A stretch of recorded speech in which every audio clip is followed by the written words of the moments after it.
warahmatullahi wabarakatuh.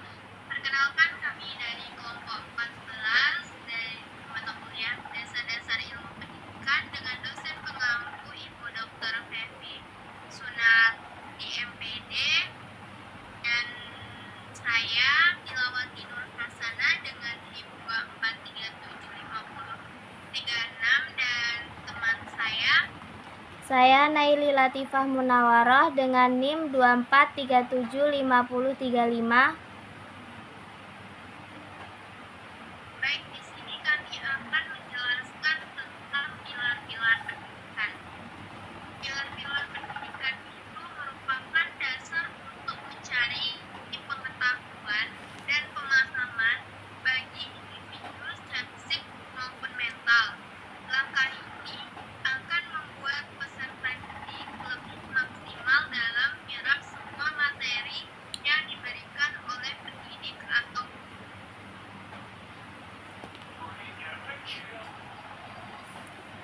Nah, pilar-pilar pendidikan itu ada 5 loh Tila. Yang pertama itu ada learning to know atau belajar mengetahui. Yang kedua ada learning to do atau belajar melakukan. Yang ketiga ada learning to live together atau belajar hidup bersama. Yang keempat ada learning to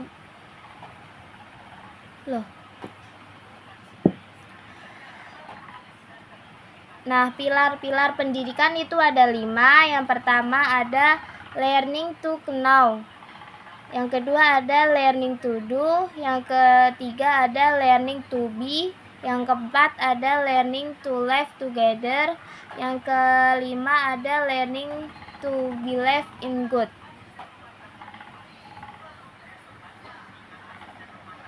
Nah, kemudian pengertian dari learning to know sendiri adalah, atau artinya diri belajar untuk mencari tahu atau belajar untuk mengetahui, adalah bagian dari proses pembelajaran yang penting. Ini membantu pelajar tidak hanya memperoleh pengetahuan, tetapi juga menguasai teknik memperoleh informasi.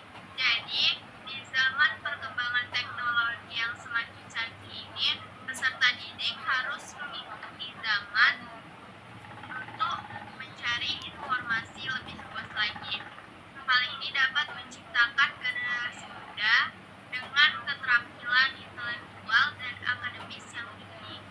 Belajar untuk mengetahui menekankan pentingnya proses pembelajaran, bukan hanya hasil akhirnya.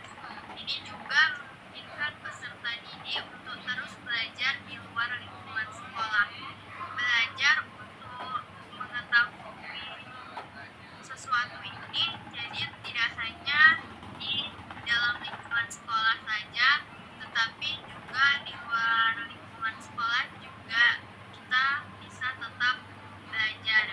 Nah, ini juga memungkinkan peserta didik untuk mengetahui, juga membantu dalam mengembangkan kemampuan berpikir dan mendorong belajar sepanjang hayat. Prinsip ini menekankan bahwa pendidikan dapat terjadi sepanjang hidup manusia, dan bahwa setiap individu itu memiliki tanggung jawab untuk terus belajar dan berkembang.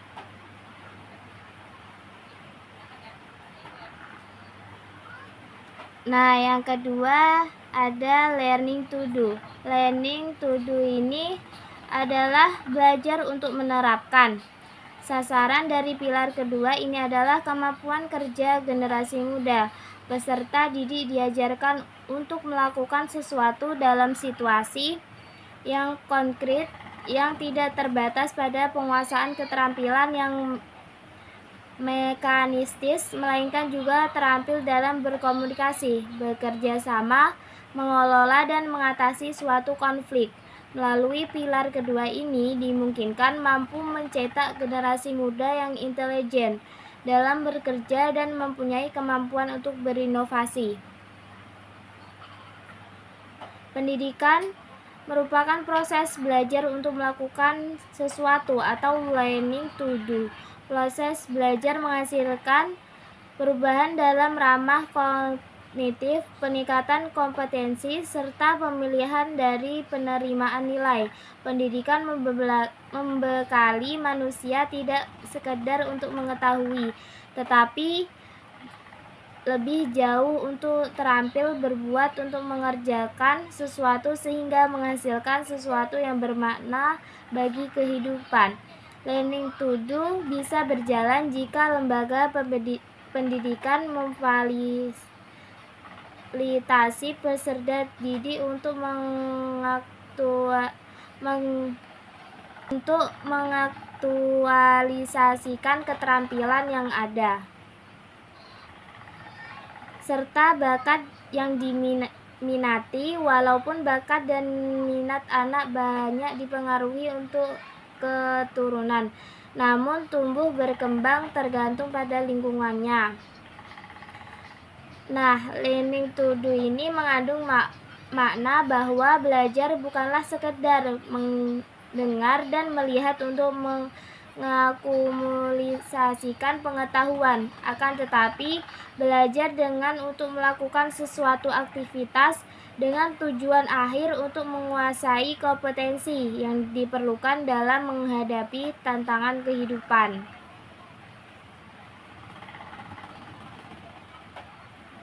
Nah, yang ketiga itu ada learning to be, yang artinya belajar untuk menjadi. Nah, mengandung arti bahwa belajar adalah proses untuk membentuk manusia yang memiliki jati dirinya itu sendiri. Oleh karena itu, pendidikan harus berusaha memfasilitasi peserta didik agar belajar mengaktualisasikan dirinya sendiri sebagai individu yang berkepribadian utuh dan bertanggung jawab sebagai individu sekaligus sebagai anggota masyarakat. Dalam pengertian ini terkandung makna bahwa kesadaran diri sebagai makhluk Tuhan yang Maha Esa, yakni makhluk hidup yang memiliki tanggung jawab sebagai khalifah serta menyadari akan segala kekurangan dan kelemahannya. Learning to be itu sehingga dapat mengembangkan kepribadian lebih baik dan mampu bertindak mandiri, membuat pertimbangan dan rasa tanggung jawab pribadi yang semakin besar, ingatan, penalaran, rasa etika, kemampuan fisik, dan keterampilan berkomunikasi. Nah, konsep learning itu perlu dihayati oleh praktisi pendidikan untuk melatih siswa agar memiliki rasa percaya diri yang tinggi, karena kebanyakan siswa sekarang itu memiliki rasa percaya diri yang rendah. Jadi, gimana caranya praktisi pendidikan itu dapat melatih siswa agar memiliki rasa percaya diri yang tinggi. Kepercayaan itu merupakan modal utama bagi siswa untuk hidup dalam masyarakat. Penguasaan pengetahuan dan keterampilan itu merupakan bagian dari proses menjadi diri sendiri.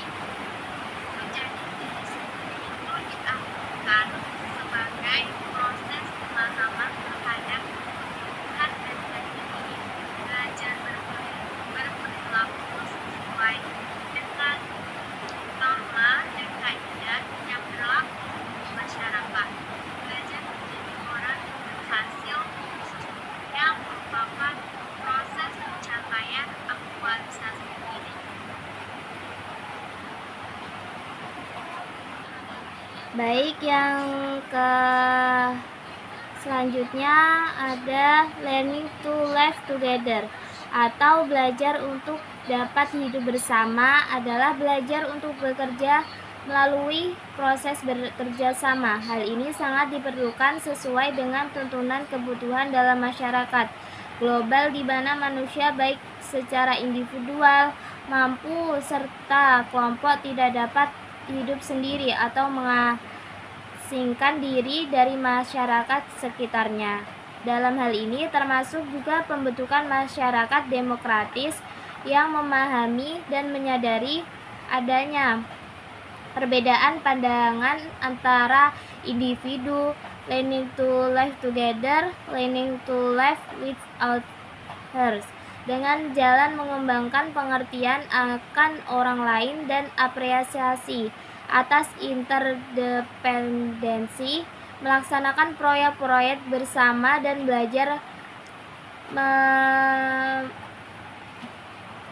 menyelesaikan konflik dalam semangat menghormati nilai-nilai kemajemukan, saling memahami dan perdamaian.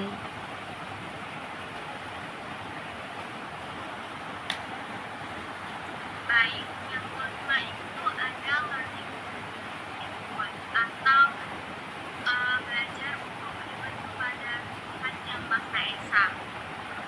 Learning ini berdasarkan dengan teorinya bahwa faktanya Tuhan Yang Maha Esa menciptakan manusia itu lengkap dengan berbagai potensi yang diberikan kepadanya, termasuk potensi kemauan dan kehendak diri serta kemampuan memilih dan berupaya untuk mandiri. Dengan dua potensi itu, manusia diberi ruang sepenuhnya guna memutuskan dan bersikap, termasuk dalam memilih untuk beriman atau tidak. Jadi manusia ini diberikan oleh Tuhan Yang Maha Esa memilih tadi kemampuan berupaya untuk mandiri dan kemauan dan kehendak diri serta kemauan memilih dan berupaya untuk mandiri.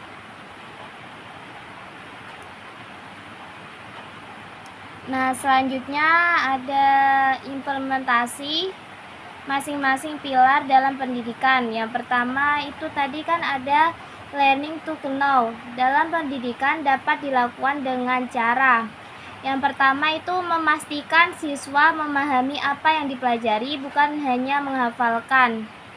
Yang kedua ada memberikan pemahaman yang bermakna kepada siswa terhadap proses pendidikan. Yang ketiga ada memfasilitasi siswa untuk berperan dan terlibat dalam pembelajaran.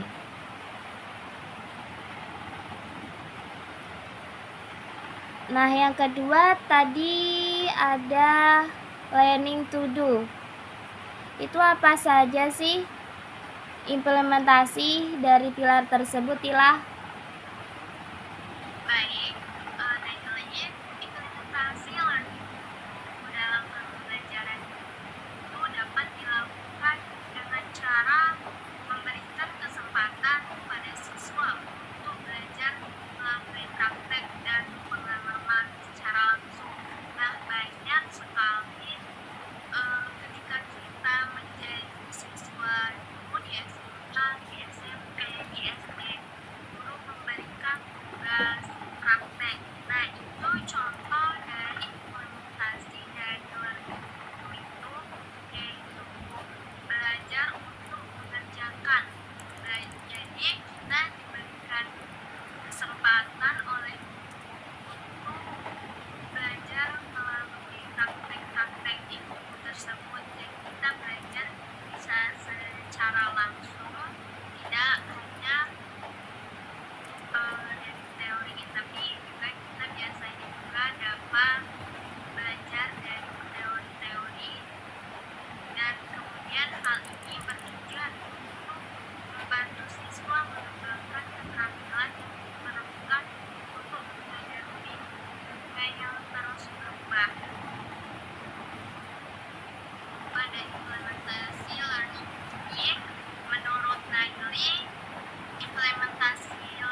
Oke, Tila.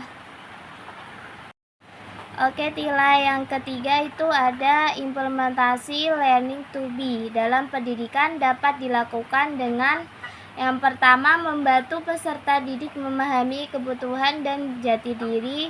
Yang kedua, ada membantu peserta didik belajar berperilaku sesuai dengan norma dan kaidah yang berlaku di masyarakat. Yang ketiga, ada membantu peserta didik menjadi orang yang berhasil. Yang keempat, membantu peserta didik mengembangkan potensi dirinya yang dimiliki. Yang kelima, ada membantu peserta didik memiliki integrasi diri yang sangat mantap.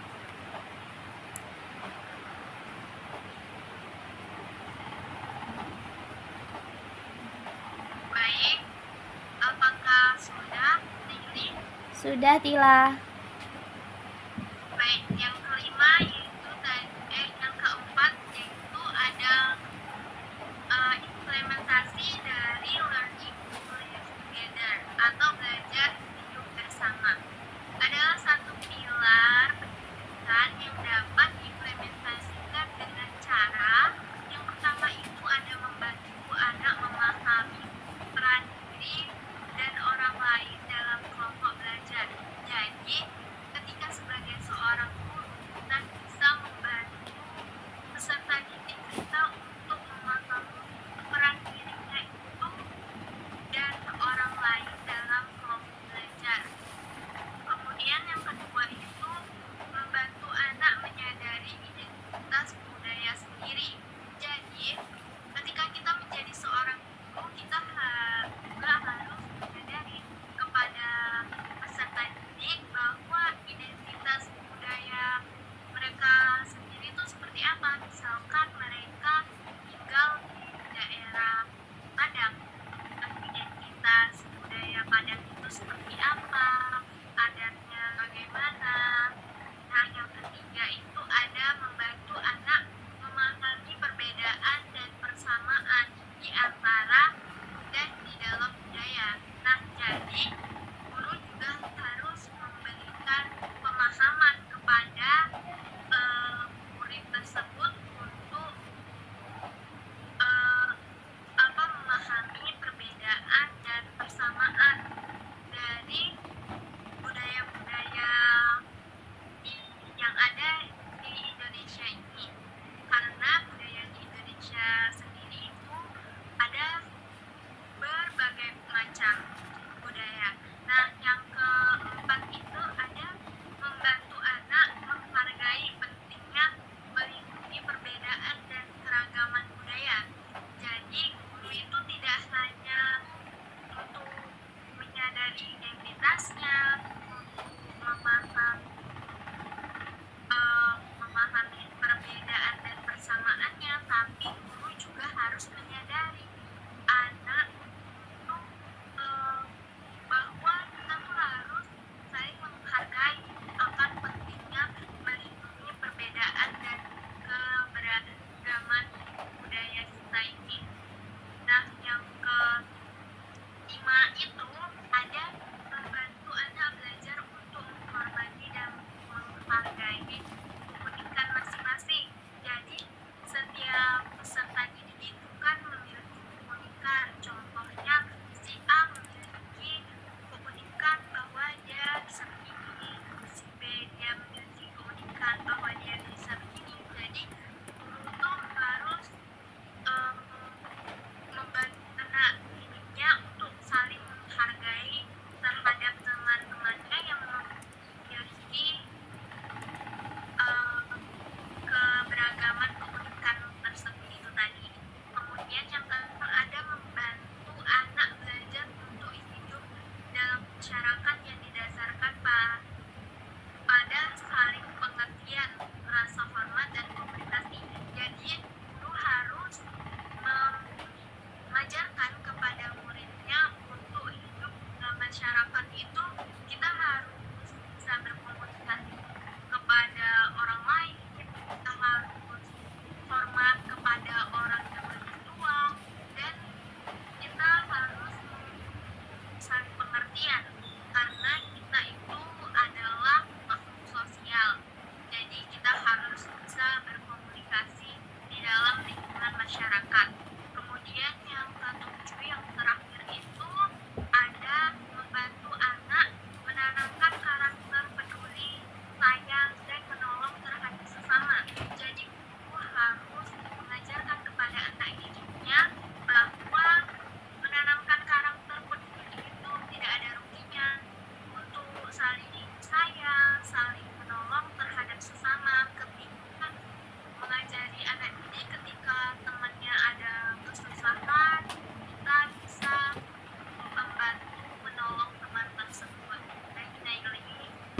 saja implementasi dari learning to live together atau belajar hidup bersama.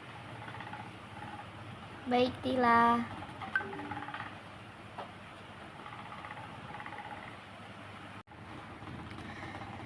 Nah, yang kelima itu ada implementasi learning to believe in God atau belajar untuk percaya kepada Tuhan.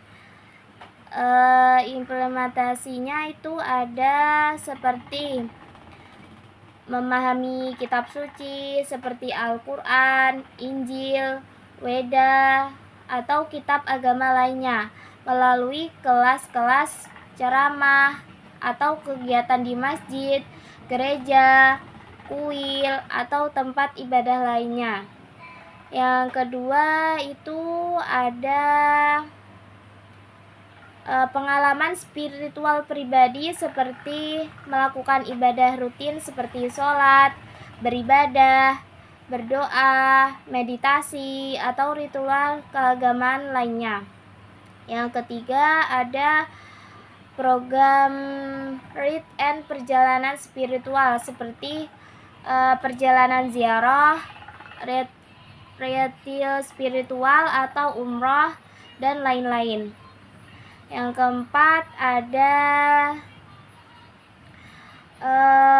pendidikan agama dalam keluarga. Ini seperti menanamkan nilai-nilai religius sejak dini. Terus ada orang tuanya itu memberikan contoh dalam melakukan ibadah seperti mengajarkan doa atau membaca kitab suci bersama anak-anaknya. Nah, itu saja yang bisa Naili jelaskan. Menurut saya, Naili mungkin dari implementasi learning to believe in God itu mungkin ketika kita menjadi seorang guru, mungkin kita mengajarkan kepada anak murid yang mengucapkan salam untuk selalu berdoa di setiap sebelum melakukan pembelajaran atau mengadakan seperti Jumat di setiap hari Jumatnya ada ceramah-ceramah gitu. Oke, baik. Saya seperti itu. Iya, tadi itu implementasi di pendidikan ya kan? Iya. Oke, baik. Kami sudah membahas tentang pilar-pilar pendidikan itu, yaitu ada 5, yaitu learning to know, learning to do, learning to feel, learning to live together.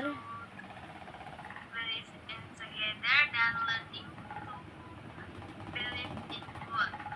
Dan juga implementasi dari pilar-pilar pendidikan tersebut. Itu saja hasil diskusi dari kami. Lebih dan kurang kami mohon maaf. Wassalamualaikum warahmatullahi wabarakatuh. Waalaikumsalam warahmatullahi wabarakatuh.